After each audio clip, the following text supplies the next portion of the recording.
Hi, I'm Terry Murphy, the senior editor for Realty Times Women in Business, Women in Real Estate, and in the men's room with Murph. And today we have an extraordinary man in the men's room. His name is Michael F. White. He's with IMT Coaching, that's Improve My Tomorrow Coaching. He's been 10 years plus being a coach, developing mortgage professionals to 3, 4, even 5 times their income. 25 years directly with the loan industry. I think we can call him with certainty an expert. So Michael, welcome. Hi, Terry. It's great to be here. Well, as part of the Women's Wisdom Network, we aspire to bring information that is useful and relevant and hyper local to women in business and people all over for Realty Times, because we do have consumers. And right now we are in a wild, if there was the Wild West, this is the Wild West for real estate. In general, all over the country, everything is selling. It's selling way over offering price. We have issues then with appraisals and loan to value ratios, and how can an agent represent a buyer when they don't know where the height's going to be? Because sometimes there's 17 offers on one property. We've seen them go a million over. We've seen issues with cash. Talk to us. What can we do to help agents and their buyers and sellers really get what they need out of this market? Well, Terry, I think it's a multi-pronged challenge. It's not any one thing. In a broad spectrum, we can look back 10, 15, 20 years ago when we had the whole mortgage meltdown and everything went into flux, and we had a huge buyer's market where anybody that was qualified, that was thinking about buying a home, had dozens of houses to look at. They could make very low offers. They could do whatever. Sellers were really going, and banks were going crazy just to try to get rid of or offload property. Today, we're at the exact other extreme of the marketplace. We've got, many more buyers, many more qualified buyers than available properties. Now, I cringe a little bit at this whole inventory situation because I think some of the mechanics are flawed. I think to think about a total number of units and having 5 or 6 months worth of available properties for people to look at is sort of like when you used to mail away for an item and wait 4 to 6 weeks for delivery, right? Right now, you can order something on Amazon this morning and get it in the afternoon. Real estate and mortgage and the whole business has become much more real time. And the reason I say that and why I want people to pay attention to it is I don't want people fighting the wrong challenge or coming up with an answer to the wrong question. So if you think about it this way and say, if it has been an inventory issue, and it's been an inventory issue all along, how did 2020 become the largest purchase residential sales month since 2006 if there were no houses to sell? Yeah, I get that there may be 5 or 10 or 17 offers on a property, but somebody wins. Somebody does indeed get that house. And I want my people, and I'd like your people, not to focus on the 16 losers. It's like all the people who, they don't show you the millions of people who didn't win the lottery last week. They show you the person who did win the lottery last week. Agents and mortgage professionals are spending way too much time complaining about things that they don't control, as opposed to using their knowledge and saying, what allowed that particular buyer to win that house? What allowed that particular agent to secure that listing? What were the things that we did that allowed us to win? Because in every market, you can't just say, there's a set of facts from zip code to zip code, county to county, across the street. Sometimes there are different motivating factors, maybe completely different markets as to what is selling and why. And that's why I'm saying, yes, we've seen right now, the hardest hit person in the market is the weakest among us, the first-time home buyer, the person who may need down payment assistance or a seller's. Let's be honest. The last thing a realtor really wants to see on a, is somebody who comes in who's pre-approved for an FHA loan with down payment assistance and a seller's concession. Why? Because we're getting 15 offers from all cash down to 20% down or whatever, and that seller is going to pick amongst the best offers. So if we focus on how to make that offer better, if we focus on that buyer who may need down payment assistance or help with a loan program, and allow the time that they're on the sidelines to improve themselves. Again, think about this. In the last 6 months, your average first-time home buyer family of people who may have needed this help probably received somewhere between $10,000 and $20,000 in stimulus checks and refunds from the government. In many markets, that $10,000 to $20,000 in stimulus money could have made the difference between needing a seller's concession and not, putting 5% down or 10% down. Sometimes getting outbid on a house isn't about can the borrower spend more money, is maybe they should have started at a lower price point so that if they had to bid up by $5,000 or $10,000 or $20,000, it would have been in their range. And that's what I'm saying. It's point of view. What's been selling? What's been winning in your market? And once you know what the solution is, just repeat the process. Yeah, that makes really good sense. And that's an interesting point of view. If they couldn't afford 250, if they started at 225, they'd have a $25,000 cushion where they had been pre-approved for a certain amount of money. When you translate that to the dollars per thousand, very often it's because the interest rates are so low, it's almost inconsequential. I think that if we could give our agents maybe, 2 or 3 tips on what they should be doing. I mean, clearly preparing the buyer for the market is number one, and explaining to them that they're probably not going to get the property at the offering price due to the statistics in the marketplace. And that would be incumbent upon the agent in the pre-appointment series before they start showing properties. Would you agree? I agree. And I think from both the real estate side and the mortgage side is setting the expectations, right? I think all too often, realtors know what realtors know, loan officers know what loan officers know, and they assume that the client knows stuff. They assume that the client has some basic of information. Unfortunately, realtors know what realtors know, but they don't necessarily know when they're working with a lender if the lender knows their stuff. The other side to that same coin is I've had mortgage people do everything in their power to prep the buyer, only for the agent not to do their due diligence in making the offer. It's because they don't see where the power is. And many times I have loan officers winning deals for their clients because that loan officer has done all the work. They're ready to go. They can close that loan in 15, 20, 30 days where other people can't. And sometimes they'll take an offer that can close quicker than one that's for more money. It happens every day.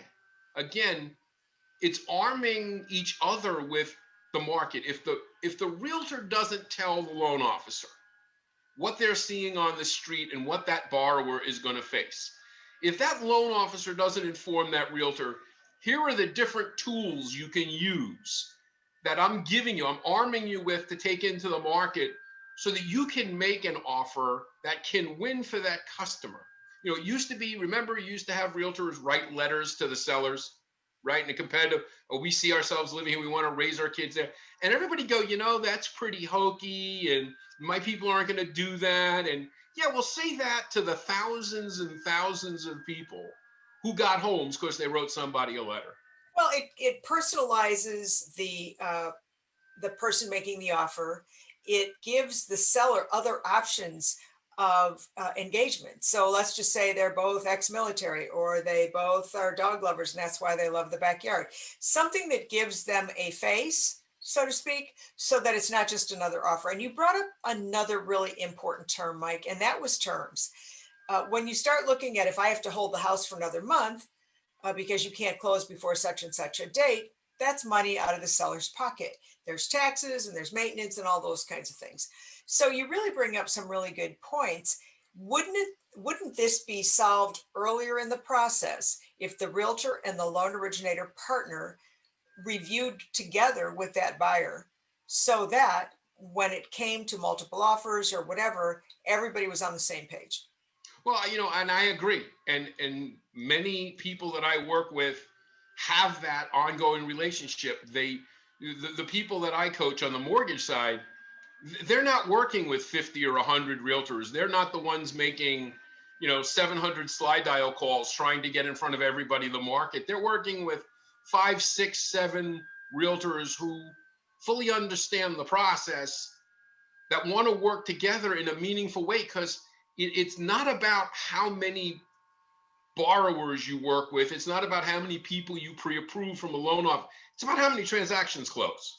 Exactly. Right? And from a real estate side, wouldn't you agree that if the agent stopped waiting for other people to list and actually went to the people they know, like and trust, or to their farm areas and uh, give the people options? I mean, right now, in some areas, Mike, and you and I know this, the property values have gone up over 10% year after year. Well, if you bought a property even 5 years ago, got some considerable equity. So Right. what kind of options could that realtor actually discuss with those people?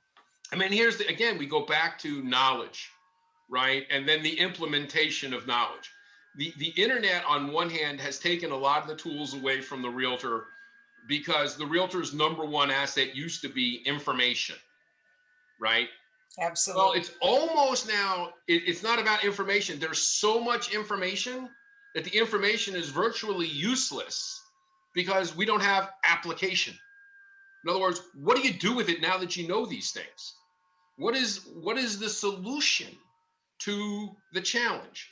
And again, we go back into having these conversations like listing homes. I have loan officers who got involved in doing a massive number of refinances last year. Last year was a great year for refinances. In some cases, there are loan officers that 50, 60, 70, 80% or more of their business was refinancing their old pipelines. Other loan officers struggled even in a record producing year. They were so busy with clients calling them for refis, they didn't get that far out in front of the purchase market. But yet last year, the purchase market was, again, one of the best we've had in the past 20 years. So how did we miss that? And we missed it because the loan officers were partly at fault, because when clients were coming to refi, that loan officer failed to ask that customer or work through with that customer if the choice wasn't, should I refinance this existing loan? Maybe my best option was to sell this house and buy the one I really want.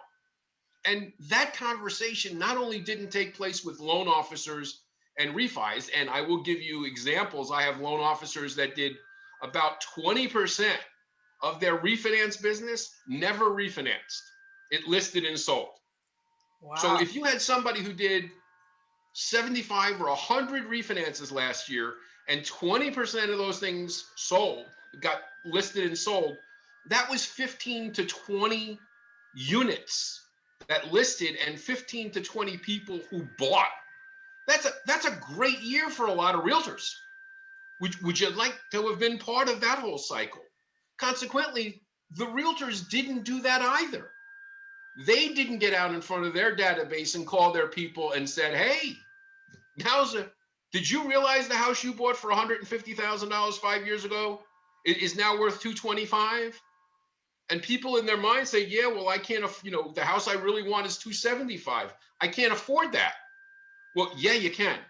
Because in many cases, you could sell your house, buy the one you want, and finance it under a lower rate and keep your payments about the same. But we didn't have those conversations. And that's what happens is people do email blasts, people post stuff here and there, but they don't repeat a message. They don't set an agenda where they're having these conversations or these dialogues. And right now in this market, many of my loan officers are partnering with realtors to talk to every conceivable property investor that they ever knew. Why?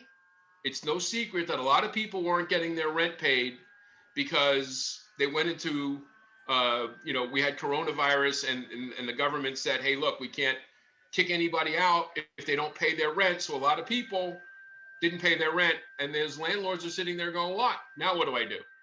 A lot of landlords own properties around colleges and universities, and they rent for student housing. Well, the kids didn't go to school. So now they sat on the property for an entire year, not collecting any rent. Well, now there's talk about changing the tax code and potentially bumping capital gains taxes to 35, 40%. And people are going, wait a minute, is real estate such a great investment for an investor? Maybe now with prices bouncing off of all-time highs, setting records in most markets, maybe right now I should sell all my investment properties. To who? The very people who are looking for houses, those 7, 10, 15 people that aren't getting offers accepted. You've just created what? And again, most investors, they don't own one investment property. I know investors, they own 5, 10, 15 properties. Might be fun to list and sell 15 or 20 properties. But if we don't have the conversation, if we're not talking to people and what that impact is, if we don't share the application of information, There you go. we're just becoming part of the noise in the background that we all just, it's jibber jabber. Well, and I think, Mike, a lot of people, what I call the people that are living in their homes, they don't pay attention to what's happening in the real estate market.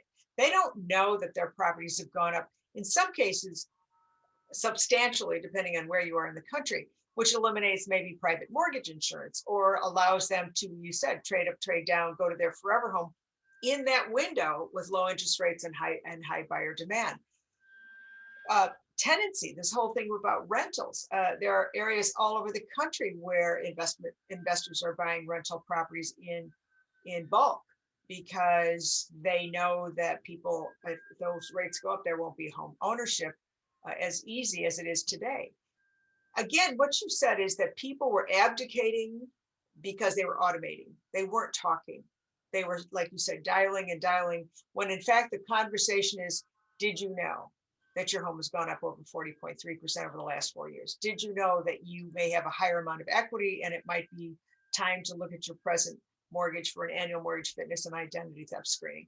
I mean, the kinds of options that people don't know they have, so that you become, I'm talking about the realtor and their loan partner, you become the celebrity authority, you become the resource.